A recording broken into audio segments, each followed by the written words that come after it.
Some of us are good at saying his word, saying what he said, but what good is it if you don't do it? Do what you say. That's what we're talking about this morning. Good morning, everybody. It's time for Morning Manna. And this morning, in this spiritual warfare series, we said prayer is a weapon, his word is a weapon. You say what he says, but you got to do what he says. Do what he says. Do what you say. Quit running your mouth and do it. How about that? That is a spiritual weapon of choice. It's a spiritual weapon of choice. That's what we're going to talk about this morning. You already know it. And if this has been blessing you, bless somebody else. Don't you wait. Share it now.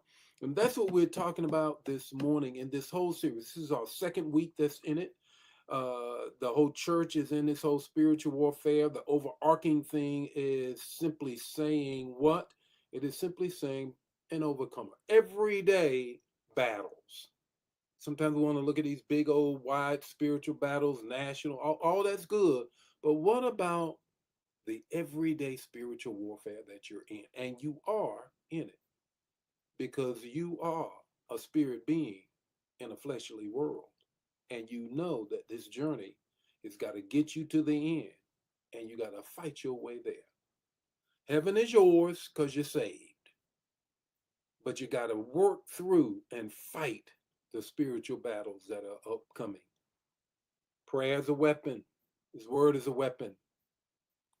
Now let's do it. Let's do it. Let's do it. Let's get into this word on this morning, and so I can have some impartation on this one. Let's go.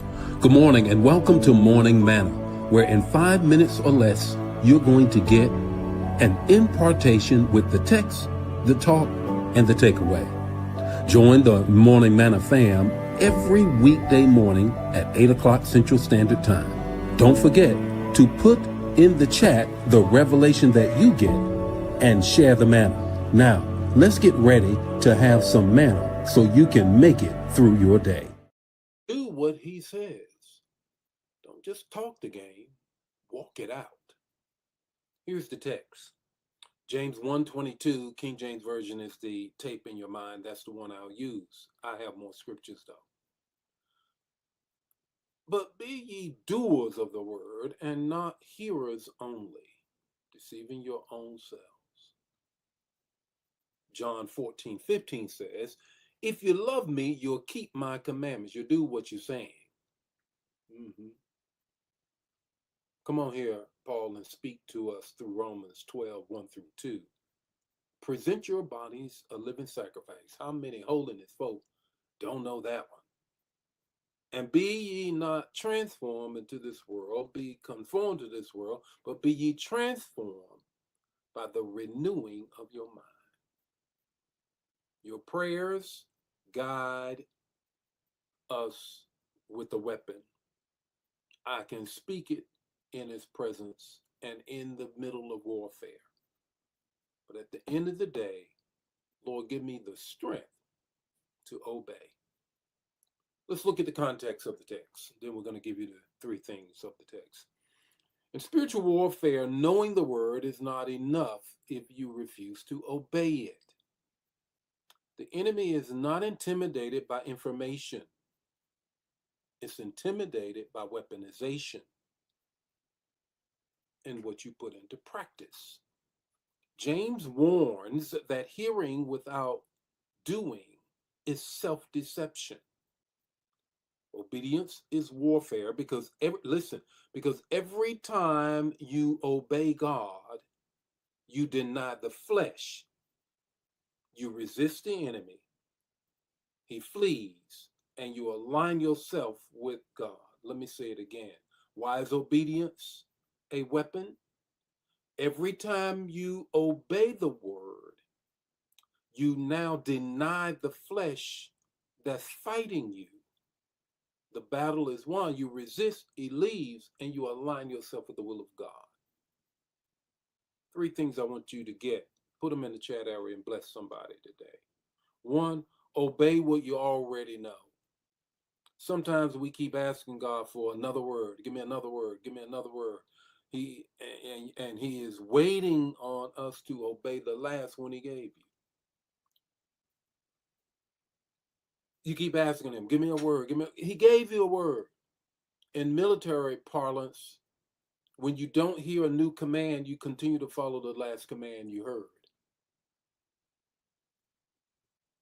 Military parlance. Two, obedience closes the doors. Obedience closes doors. Disobedience creates access points to temptation, compromise, and confusion. Remember that. Disobedience creates access points. Obedience shuts the doors the enemy wants left open. Three, obedience builds strength. Every act of obedience strengthens your spiritual discipline.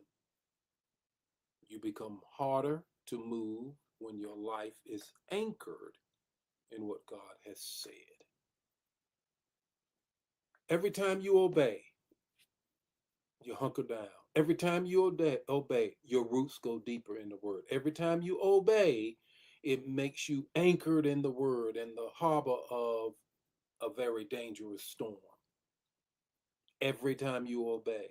So the winds blow, the waves rise, but your anchor is deep in your obedience in the word.